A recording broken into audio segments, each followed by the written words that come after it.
Chapter 8. The Case of Peter. Quote, I am not fond of the word psychological. There is no such thing as the psychological. Let us say that one can improve the biography of the person. Jean-Paul Sartre. In the following case, one can see many of the issues discussed in the last two chapters being lived out. Peter was a large man of 25, and he looked the picture of health. He came to see me complaining that there was a constant unpleasant smell coming from him. He could smell it clearly, but he was not too sure whether it was the sort of smell that others could smell. He thought that it came particularly from the lower part of his body and the genital region. In the fresh air it was like the smell of burning, but usually it was a smell of something sour, rancid, old, decayed. He likened it to the sooty, gritty, musty smell of a railway waiting room, or the smell that comes from the broken-down closets of the slum tenements of the district in which he grew up. He could not get away from the smell, although he had taken to having several baths a day. The following information about his life was given to me by his father's brother. His parents were not happy people, but they stuck close to each other. They had been married 10 years before he was born. They were inseparable. The baby, the only child, made no difference to their life. He slept in the same room as his parents from birth until he left school. His parents were never openly unkind to him, and he seemed to be with them all the time, and yet they simply treated him as though he wasn't there. His mother, his uncle went on, never could give him affection, since she had never had any herself. He was bottle-fed and put on weight well, but he was never cuddled or played with. As a baby he was always crying. His mother, however, did not openly reject him or neglect him. He was adequately fed and clothed. He passed through his subsequent childhood and adolescence without any noticeable peculiarities. His mother, however, his uncle said, hardly noticed him at all. She was a pretty woman and was always fond of dressing up and admiring herself. His father liked to see this, bought her clothes when he could, and was very proud to be seen with his attractive wife. The uncle thought that though the father was very fond of the boy in his way, something seemed to stop him from being able to show his affection to him. He tended to be gruff, to pick on faults, occasionally to thrash him for no good reason, and to belittle him with such remarks as, "Useless Eustace, you're just a big lump of dough." The uncle thought this was a pity because when he did well at school, and later when he got a job in an office, which was a big step up socially from this very poor family, he really was terribly proud of that boy. It was a terrible blow to him when his son seemed later just not to want to make anything of himself. He was a lonely child, and he was always very good. When he was 9, a little girl of his own age who lived beside him was blinded in an air raid in which both her parents were killed.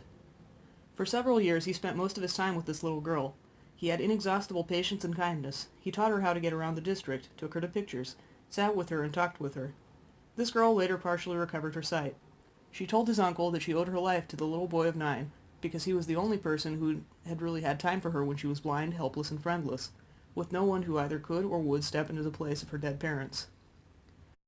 In his last years at school, his uncle took a special interest in him, and with his prompting, and through arrangements he made, he went into a solicitor's office.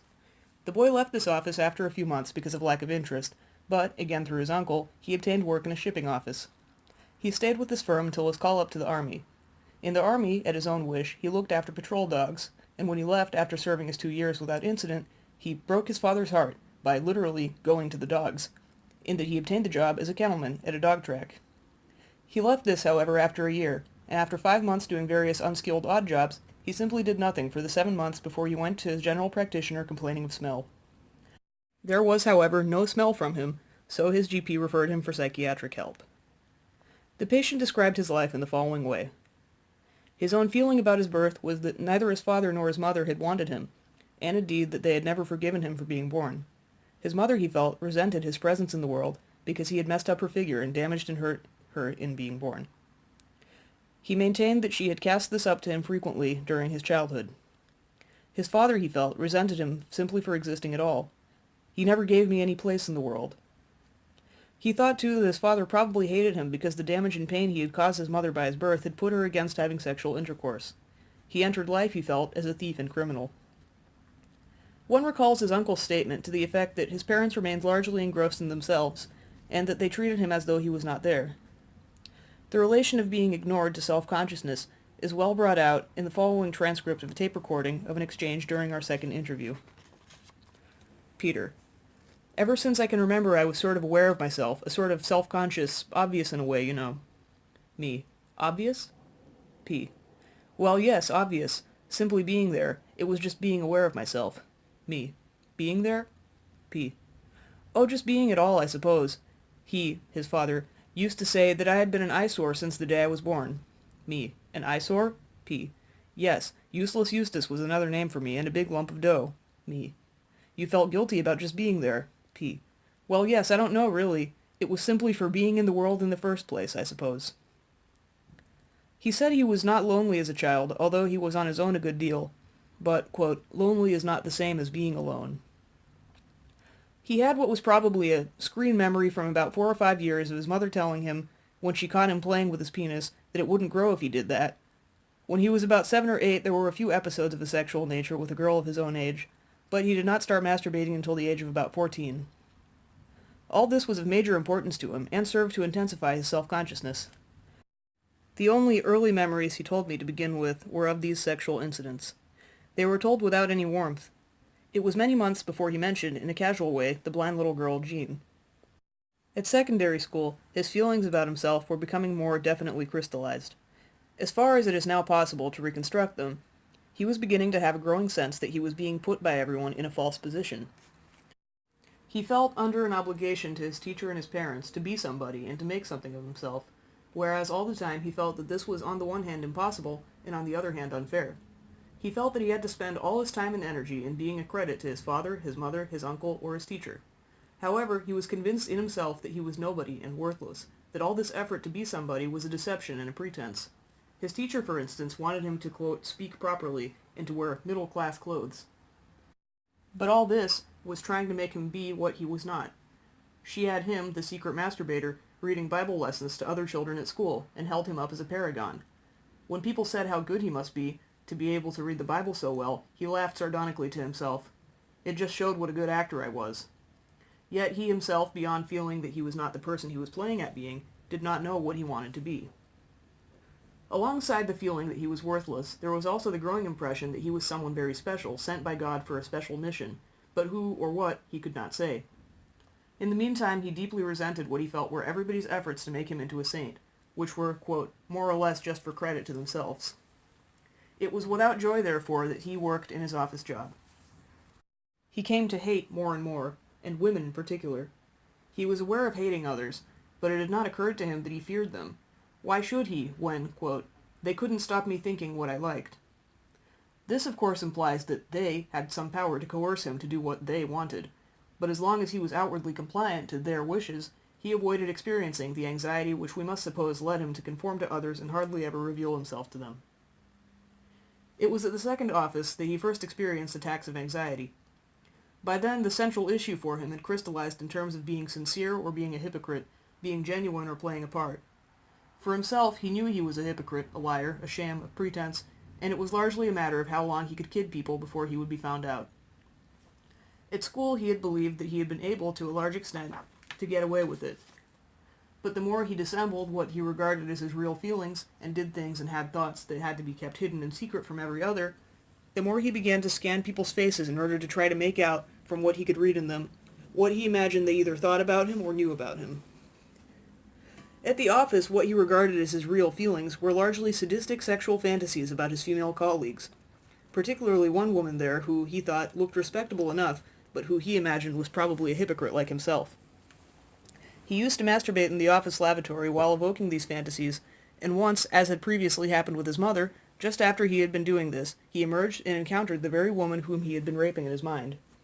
She was looking directly at him, so that she seemed to look straight through him into his secret self, and to see there what he had been doing to her. He was filled with panic. He now could no longer believe with any assurance that he could conceal his actions and his thoughts from other people. In particular, as he said, he could no longer feel confidence that his face would not give him away. At the same time, he became frightened lest the smell of semen should betray him. He was in this state when he entered the army. He completed his service, however, without exhibiting outward signs of his inner distress. Indeed, he seems to have achieved an outward appearance of normality and a measure of freedom from anxiety. His sense of achieving this was most interesting and important. His apparent normality was the consequence of a deliberate intensification of the split between his inner true self and outer false self in a quite calculated way. This was expressed by a dream he had at the time. He was in a fast-moving car. He jumped off, hurting himself but not seriously, while the car went on to crash. He thus took to the logical but disastrous conclusion the game that he had been playing with himself for some while. He finally opted out as completely as he knew how. He dissociated himself both from himself and from other people. The immediate effect of this was to lessen his anxiety and to allow him to appear normal. But this was not all he did, and these were not the only consequences. His sense of pointlessness, or lack of direction, of futility, was enhanced, as was his conviction that he was nobody, really. He felt that it was pointless to pretend anymore. He formulated this to himself in these words: "I am nobody, so I'll do nothing." He was now bent not only on dissociating himself from his false self, but on destroying everything he seemed to be. "I derived," as he said, "a certain sardonic satisfaction out of becoming even less than I had thought I was or that they had thought me to be." He had felt all along that he was, in his own words, which incidentally are also Heidegger's, on the fringe of being, with only one foot in life, with no right even to that. He felt that he was not really alive, and that anyway he was of no value, and had hardly the right to the pretension of having life. He imagined himself to be outside it all, yet he cherished for a while one shred of hope. Women might still have the secret. If he could somehow be loved by a woman, then he felt he might be able to overcome his sense of worthlessness. But this possible avenue was blocked for him by his conviction that any woman who had anything to do with him could only be as empty as he was, and that anything that he might be able to get from women, whether he took it or whether they gave it to him, could only be as worthless as the stuff of which he himself was made. Any woman who was not as futile as he was could, therefore, never have anything to do with him, least of all in a sexual sense. All his actual sexual relationships with women were entirely promiscuous, and through them he was never able to break through his shut-upness. With the one girl whom he regarded as pure, he maintained a tenuous and platonic relationship for some years. But he was unable to translate his relationship with this girl into anything more than this. Perhaps he would have agreed with Kierkegaard, had he read him, which he had not, that if he had had faith, he would have married his Regina. One has to ask why he took so long to tell me about this friendship, which was undoubtedly one of the most significant things in his life, and may well have helped to prevent him from becoming openly schizophrenic in his teens. It was quite characteristic of Peter, and of this type of person, that it should be this sort of thing in his life that he tended to keep most concealed from others, whereas he had no inhibitions about speaking about infantile promiscuous sexual incidents, masturbation, and adult sadistic sexual fantasies. Discussion. As far as I could gather, Peter had never been at home, either in his body or in the world. He felt clumsy, awkward, obvious. One recalls his uncle's account of his narcissistic mother, who did not cuddle or play with him. Even his physical presence in the world was hardly recognized. He was treated as though he wasn't there. For his part, not only did he feel awkward and obvious, he felt guilty simply at being in the world in the first place. His mother had, it seems, eyes only for herself. She was blind to him. He was not seen. It was no mere accident that he became such a good companion, a mother, rather, to the little blind girl who could not see him. There were many facets of this friendship, but one important aspect of it was that he felt safe with her, since he could see her and she could not see him.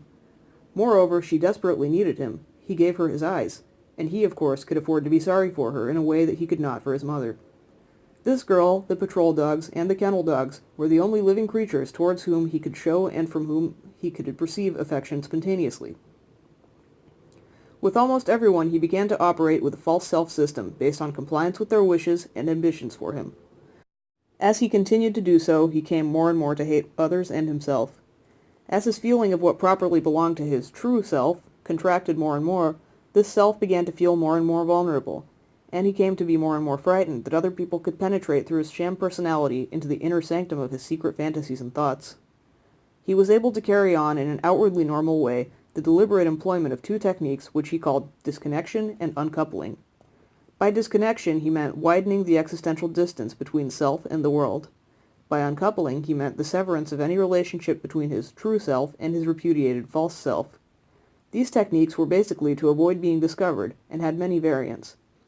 For instance, when he was at home or among people he knew, he was awkward and ill at ease, until he could get himself set into some role or part which was not him, and which he felt was a suitable disguise. Then he could, he said, uncouple his self from his actions, and function smoothly without anxiety.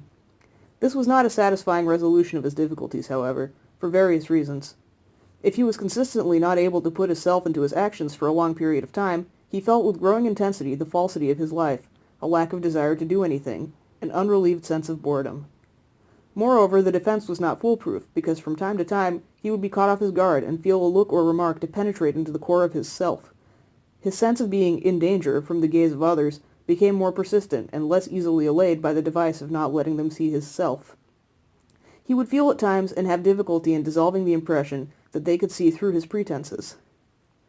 His preoccupation with being seen was, I believe, an attempt to recoup himself from his underlying feeling that he was nobody, had no body. There was a primary inadequacy in the reality of his own experience of himself as embodied, and it was out of this that his preoccupation with his body for others arose, i.e. his body as seeable, hearable, smellable, touchable by the other. No matter how painful this self-consciousness was to him, it arose inevitably out of the fact that his own body experiences were so uncoupled from his self that he needed the awareness of himself as a real object to others to assure himself, by this roundabout route, that he had a tangible existence. Furthermore, his delusion of smell from himself also became less easily shakeable. He found, however, another way of adjusting himself to his particular anxieties, which had exactly the opposite advantages and the opposite disadvantages. He could, he felt, be himself with others if they knew nothing about him. This was, however, a requirement that demanded exacting fulfillment. It meant that he had to go to another part of the country where he was a stranger. He would go from place to place, never staying long enough to be known, each time under a different name. Under these conditions he could be almost happy, for a while. He was free and could be spontaneous. He could even have sexual relations with girls. He was not self-conscious and had no ideas of reference. These no longer arose, because the inner uncoupling of his self from his body was no longer necessary. He could be an embodied person if he was really incognito. If, however, he was known, he had to revert to the disembodied position. The fantasy he put into action of being anonymous, or incognito, or a stranger in a strange land, is a common one in people with ideas of reference. They feel that if they could get away from their workmates, or leave their town, or start afresh, everything would be all right. They are often found to move from job to job, or from place to place.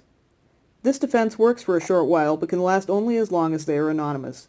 It is very difficult not to be discovered, and they are liable to become as suspicious and cautious as any spy in enemy territory that others are trying to catch them out into giving themselves away. I do not suggest that all ideas of reference are to be understood in these terms. Peter, for instance, hesitated, even in a strange town, to go to a barber shop. His anxiety about a barber's was not primarily an expression of castration anxiety, at any rate in any usual sense of the term.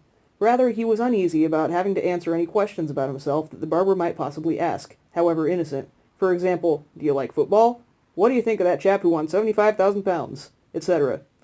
In the barber's chair, he was caught. For him, it was a nightmare situation, in which, while his hair was being shorn, he would be shorn of his anonymity by having to commit himself by becoming congealed for a moment into someone definite.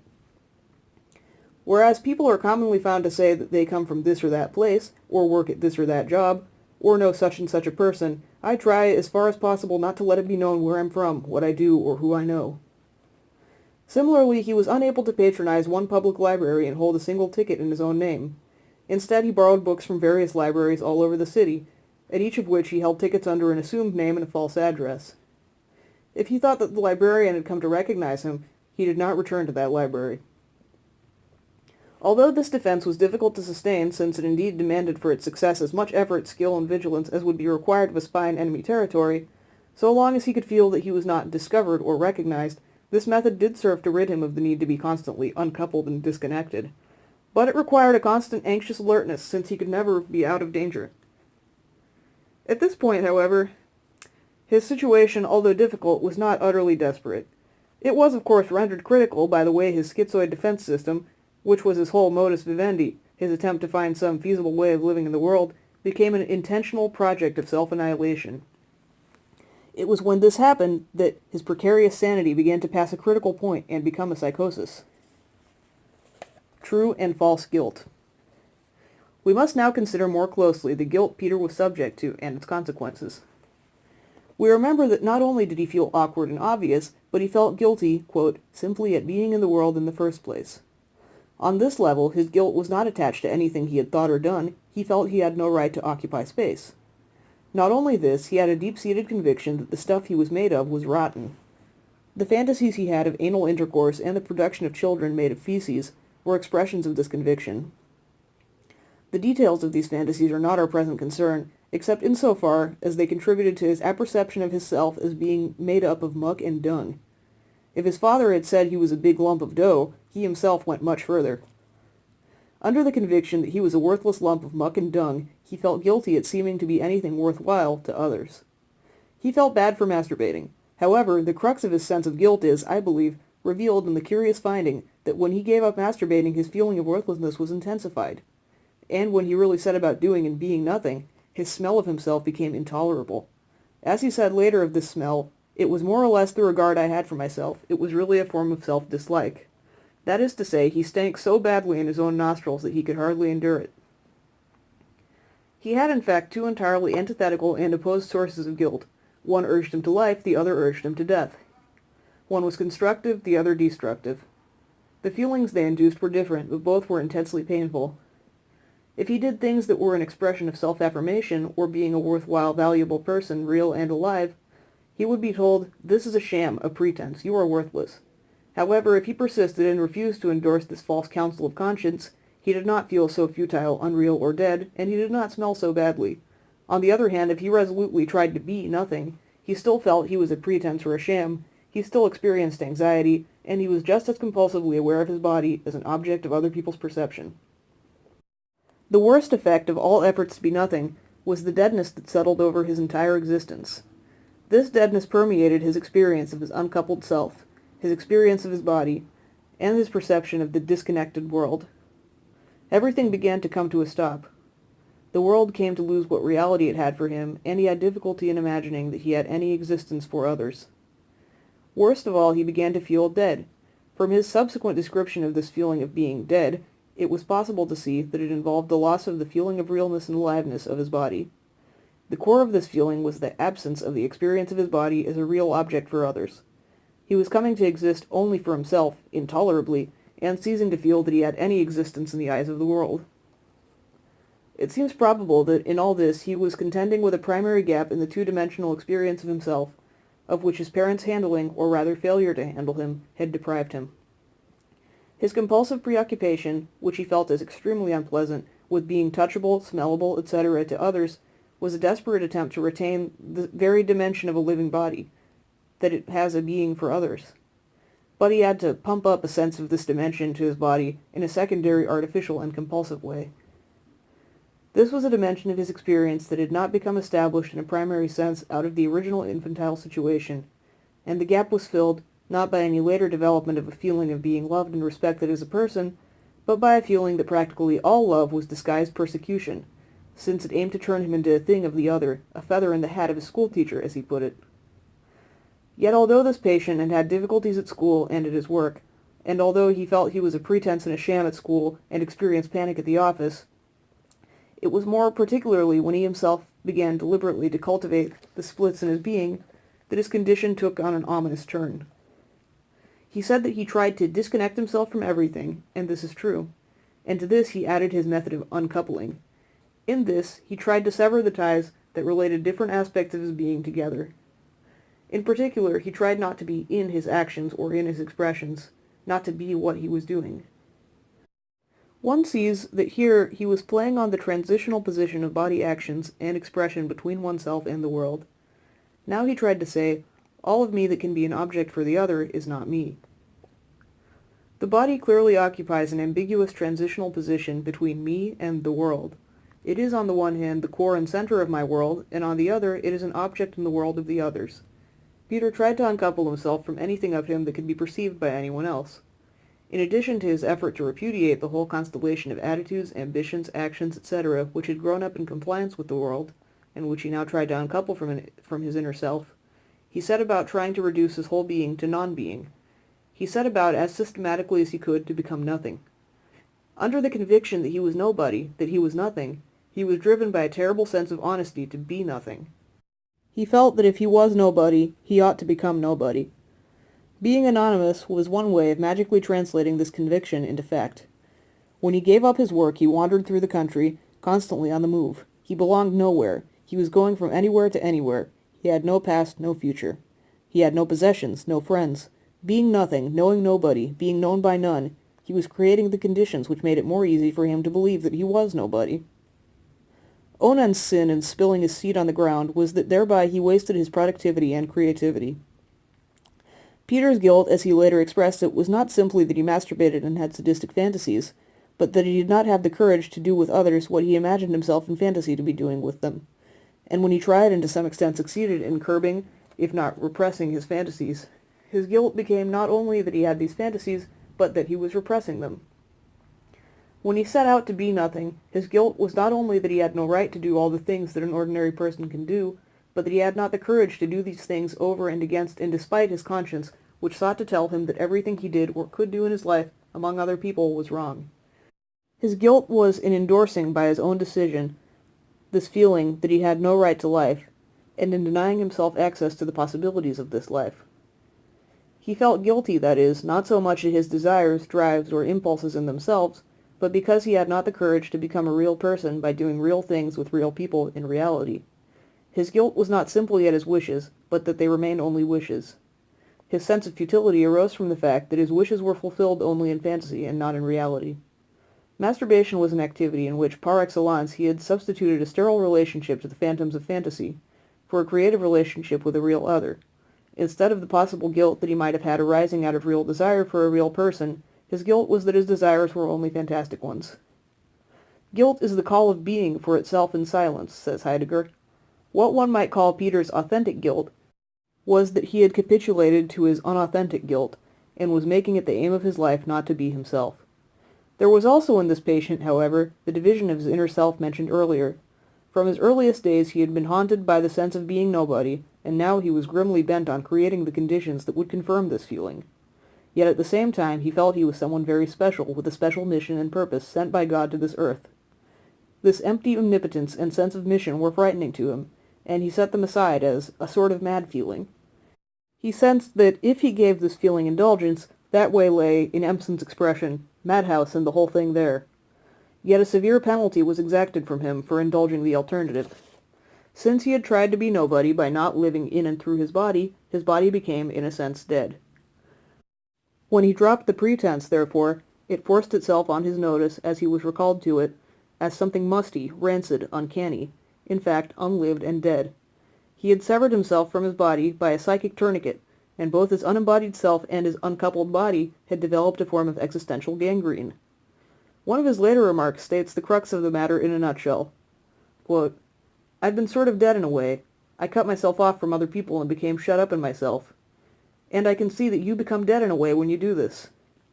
You have to live in the world with other people. If you don't, something dies inside. It sounds silly. I don't really understand it, but something like that seems to happen. It's funny."